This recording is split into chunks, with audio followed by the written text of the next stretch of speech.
नमस्कार दोस्तों, पीसीए हिंदी ज्ञान में एक बार फिर से आपका हार्दिक अभिनंदन व स्वागत है। दोस्तों, आपका अपना यूट्यूब चैनल हिंदी पीसीए ज्ञान जो आप लोगों के लिए बेहतरीन कंटेंट पेश कर रहा है और ऑफलाइन क्लासों के लिए आप पीसीए क्लासेज अजीतगढ़ में संपर्क कर सकते हैं, जिसमें प्रत्येक सब्जेक्ट में आपको बहुत ही विस्तार से और निरंतरता अध्ययन के द्वारा आपको बहुत ही बढ़िया यहाँ पर कंटेंट दिया जा रहा है। चलते हैं मित्रों, बिना देरी किए हुए अपने इस वीडियो के साथ में। यहाँ अविकारी अव्यय शब्द चल रहे हैं और ये हम पढ़ चुके हैं कि अविकारी अव्यय शब्द ऐसे शब्द जो लिंग वचन के अनुसार नहीं बदलते उनको अविकारी अव्यय कहा जाता है।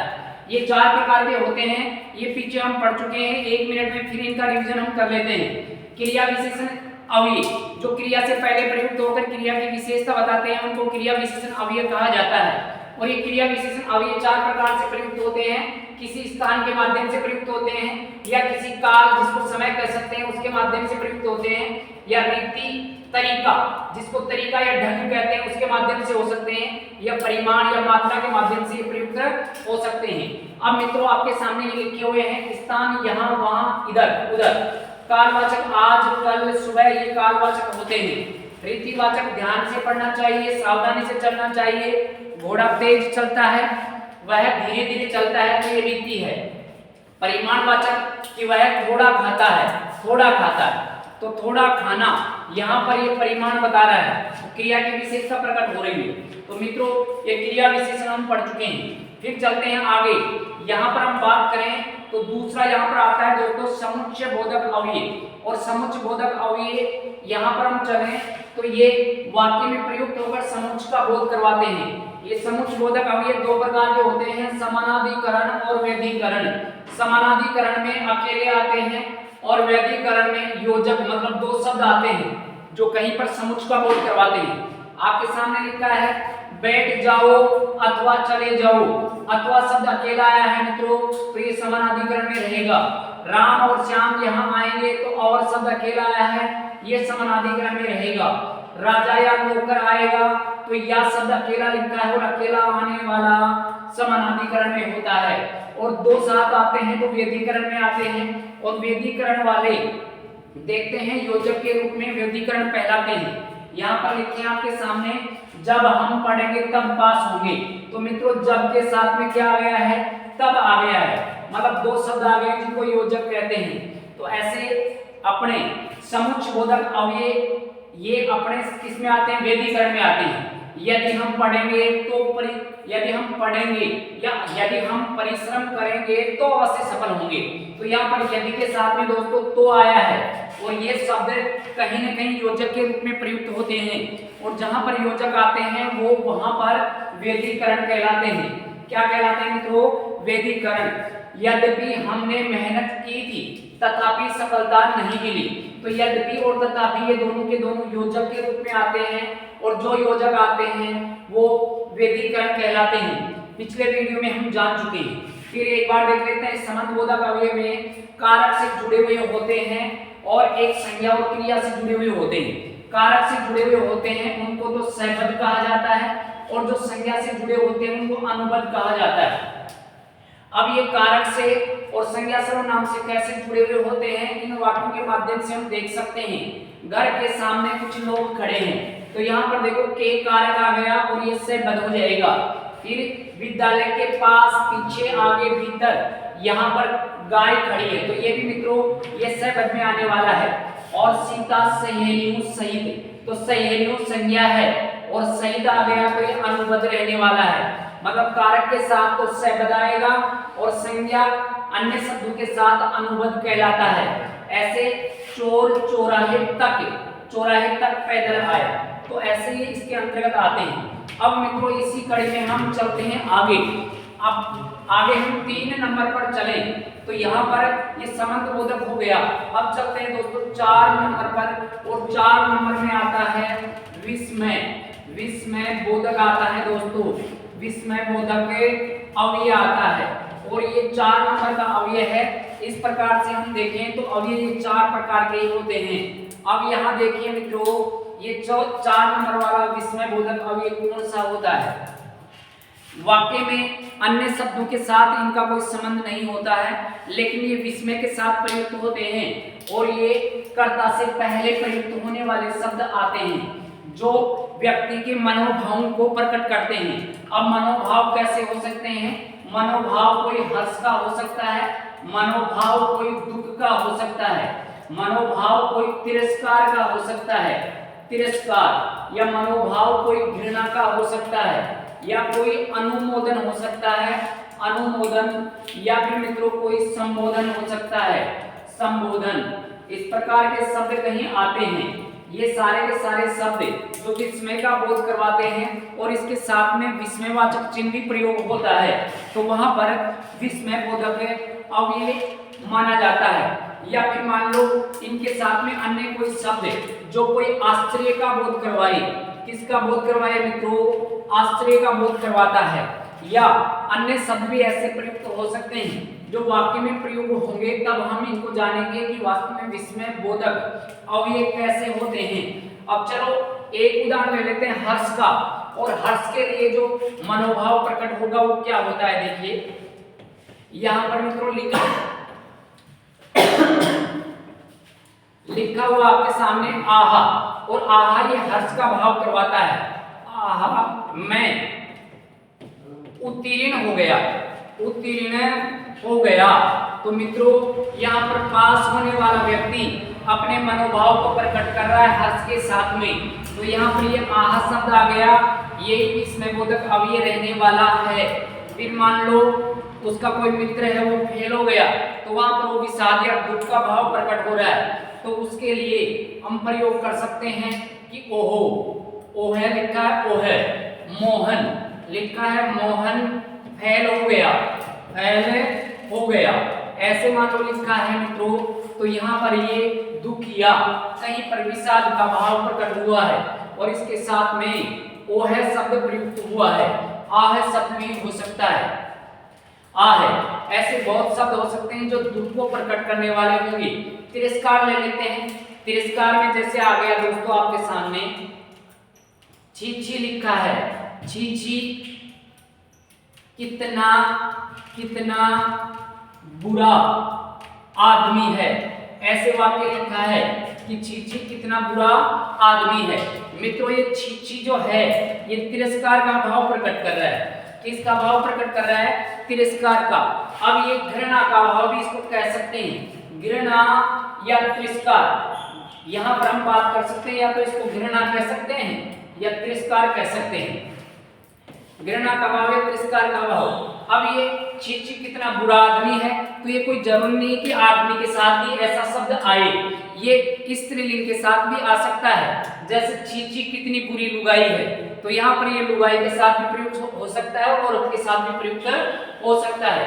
तो छी छी ये तिरस्कार का भाव हुआ है और ये विस्मय के अंतर्गत आने वाला है। फिर मित्रों हम अनुमोदन ले लेते हैं या संबोधन में ले लेते हैं। जैसे किसी ने कहा कि जी हाँ मैं अवश्य अवश्य आऊंगा, ऐसे मान लो लिखा है, तो यहाँ पर ये स्वीकार्य है, अनुमोदन का भाव है कि जी हाँ, तो यहाँ पर जी हाँ लिखा है, ये कहीं न कहीं ये विस्मय का बोध करवा रहा है, तो ये विस्मय बोधक अव्यय के अंतर्गत रहने वाला है। ऐसे मान लो और भी वाक्य हो सकता है, जैसे हे राम यह क्या हो गया, क्या हो गया। तो यहाँ पर मित्रों देखिए यहाँ पर आश्चर्य का भाव है कि हे राम ये क्या हो गया, तो यहाँ पर हे राम है ये आश्चर्य है। ऐसे मान लो इस वाक्य को हम ऐसे भी लिख सकते हैं कि हे राम यहाँ आना, ऐसे भी इसको लिख सकते हैं। अब यहाँ पर कहीं न कहीं हम किसी को संबोधन कर रहे हैं कि हे राम यहाँ पर आना, तो ये संबोधन का भाव है और ये आश्चर्य का भाव है, लेकिन इन सभी में ये विस्मयवाचक चिन्ह लगा है और इसी के कारण ये विस्मयबोधक अव्यय रहने वाले हैं।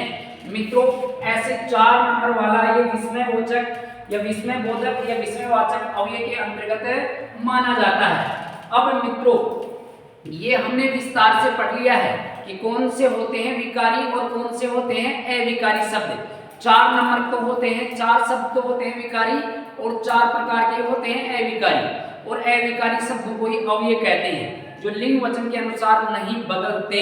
लेकिन विकारी और अविकारी दोनों जगह प्रयोग होने वाले कुछ शब्द ऐसे होते हैं जो हमें कंफ्यूजन में डाल सकते हैं, और उन्हीं शब्दों को हम विशेष रूप से लिखने वाले हैं। तो आप उन शब्दों के माध्यम से समझेंगे कि एक ही शब्द कितने प्रकार से व्याकरण में प्रयुक्त हो सकता है। तो चलिए मित्रों, यहाँ पर हम देख सकते हैं आगे, और इसमें हम विशेष करके यहाँ पर देखेंगे। तो यहाँ पर देखिए दोस्तों, विशेष, और विशेष में कुछ शब्द ऐसे होते हैं जो अलग अलग जगह प्रयुक्त होकर अलग अलग स्थितियां प्रकट करते हैं। तो वो शब्द कौन से होते हैं, उन वाक्यों में हम प्रयोग करने वाले हैं उन शब्दों को। तो देखिए मित्रों, जैसे लिखा हुआ है, राम और श्याम यहां आएंगे, ऐसे वाक्य लिखा है दोस्तों।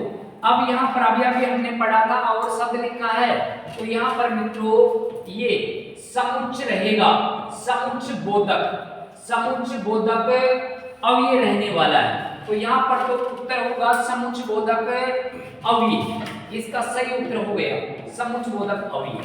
अब इसी शब्द को देखो बदल कर देखते हैं, जैसे यहाँ पर लिखा हुआ है, और दूध लाना। अब देखिए मित्रों, यहाँ पर क्या है, और दूध, तो यहाँ पर ये दूध है, इसकी विशेषता बता रहा है और दूध, तो यहाँ पर ये विशेषण रहने वाला है, और ये हो जाएगा,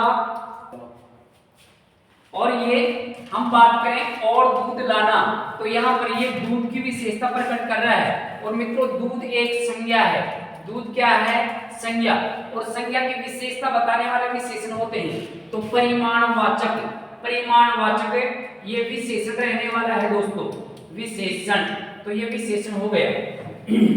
ऐसे देखिए यहाँ पर यही शब्द और शब्द दो स्थितियों में आ गया है। तीसरी स्थिति में देखते हैं, देखिए कि और शब्द कैसे प्रयुक्त हो सकता है, कि इस विषय में, इस विषय के लिए, इस विषय के लिए औरों से भी बात करनी चाहिए, बात करनी चाहिए, ऐसे मान लो मित्रों लिखा है। देखो शब्द तो एक ही है और अलग अलग स्थितियां प्रकट कर रहा है। तो यहाँ पर हम बात करेंगे और, तो और में यहाँ देखें तो औरों से भी, तो यहाँ पर ये जातिवाचक संज्ञा रहने वाला है। कौन सा रहेगा मित्रों, जातिवाचक संज्ञा, जातिवाचक संज्ञा। तो देखिए ये और शब्द यहाँ पर तो समुच्चबोधक अव्यय हो गया, यहाँ पर देखो और दूध, तो यहाँ पर परिमाणवाचक विशेषण हो जाएगा। और ऐसे ही लिखा है कि यहाँ पर औरों से बात करनी चाहिए, तो ये जातिवाचक संज्ञा हो गया। तो जो शब्द जैसी स्थिति प्रकट करता है व्याकरणिक दृष्टि से, वह शब्द वहीं पर उसकी कैटेगरी मानी जाएगी। एक शब्द को और जान लेते हैं, देखिए लिखा हुआ है, वह है बहुत अच्छा लड़का है। तो यहाँ पर दोस्तों देखिए ये बहुत शब्द है, ये बहुत, तो मित्रों इसमें देख लेते हैं, देखिए आगे, वह बहुत अच्छा लड़का है। तो यहाँ पर देखिए अब एक ही शब्द के माध्यम से समझते हैं कि यहाँ पर बहुत शब्द है, ये बहुत शब्द, ये विशेषण की भी विशेषता बता रहा है। लड़का कैसा है, अच्छा, और अच्छा भी कैसा है, बहुत। तो मित्रों ये प्रविशेषण हो जाएगा, क्या हो जाएगा, प्रविशेषण। ऐसा हम पीछे पढ़कर आए हैं, तो ये प्रविशेषण हो गया। ऐसे मान लो आ गया बहुत अच्छा, बहुत अच्छा, यह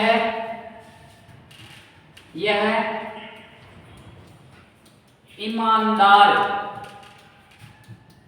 आदमी है, ऐसे लिखा मान लो, बहुत अच्छा। तो यहाँ पर ये बहुत अच्छा आ गया, ये विस्मय में आ जाएगा मित्रों, किस में आ जाएगा, विस्मय बोधक अव्यय में आ जाएगा।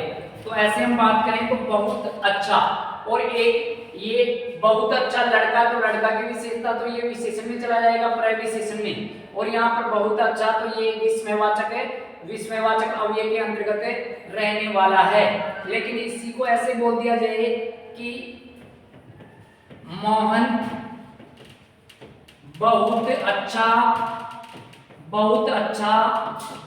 खेलता है, बहुत अच्छा खेलता है। तो मित्रों यहाँ पर खेलना की विशेषता अच्छा है और बहुत है, तो यहाँ पर ये क्रिया की विशेषता बताने वाला हो गया। तो इसके अंतर्गत हम देखें तो ये अपने प्रक्रिया विशेषण हो जाएगा, प्रक्रिया विशेषण। और ऐसे ही हम और भी अगर इनको प्रयोग करें कि उसने, जैसे मान लो लिखा है उसने बहुतों को पढ़ाया है, ऐसा वाक्य लिखा है। अब मित्रों यहाँ पर ये बहुतों, ये बहुवचन है और ये जातिवाचक संज्ञा में जाएगा। किस में जाएगा? जातिवाचक संज्ञा। तो ऐसे हम बात करें तो ये जातिवाचक संज्ञा रूप में रहने वाला है। तो एक बहुत शब्द देखिए अलग अलग जगह प्रयुक्त होकर और ये अलग अलग विषय में बता रहा है, और जिस विषय में ये बात करेगा जो शब्द उसी कैटेगरी में वो जाने वाला है। तो ऐसे आपको ध्यान रखना है मित्रों। ऐसे मान लो एक शब्द है, देखो कम चाय। अब किसकी विशेषता बता रहा है? चाय की। और कम पीता है। तो यहाँ पर ये बात करें तो यहाँ पर कम पीता है, तो कम पीता है में लिखें तो यहाँ पर मित्रों कम पीता है, तो यहाँ पर पीना की विशेषता कम बता रहा है। तो यहाँ पर तो गया क्रिया विशेषण और यहाँ हो जाएगा विशेषण। तो ये शब्द के अनुसार प्रयुक्त होता है कि कहाँ पर क्या स्थिति प्रयुक्त हो रही है। ठीक है मित्रों, ऐसे ही हम बहुत अच्छे अच्छे वीडियो आप लोगों के लिए लेकर आएंगे। इनको ध्यान से निरंतर आप पढ़िए, आपको बहुत ही अच्छे टाइम पर सफलता मिलने वाली है, आपको जल्द से जल्द सफलता मिलेगी। ठीक है मित्रों, तो आप ध्यान रखें। गुलाब पत्थर पर खिल रहे हैं, गुलाब पत्थर पर खिल रहे हैं, चिराग आंधियों में जल रहे हैं। गुलाब पत्थर पे खिल रहे हैं, चिराग आंधियों में जल रहे हैं। और यही एक जुनून है मेरा, और यही एक जुनून है मेरा कि जहां चिराग जला दूं जहां है अंधेरा। तो मित्रों जहां अंधेरा है वहीं हम चिराग जलाने वाले हैं, लेकिन आप इस अंधेरे को चिराग में बदलने के लिए आप लोगों को मेहनत करनी पड़ेगी, और मेहनत करने पर ही हमें कुछ मिलने वाला है। कहते हैं कि हवाओं के झोंके से नैया पार नहीं होती, और मेहनत करने वालों की कभी हार नहीं होती। बिल्कुल मेहनत करने वाले को जरूर फल मिलता है, लेकिन आप निरंतर बने रहो और निरंतर बने रहकर मेहनत कीजिए, आपको जरूर सफलता मिलेगी। इसी के साथ अच्छी कामनाओं और शुभकामनाओं के साथ हम चलते हैं। ठीक है, आज के लिए इतना ही काफी। जय हिंद, जय भारत।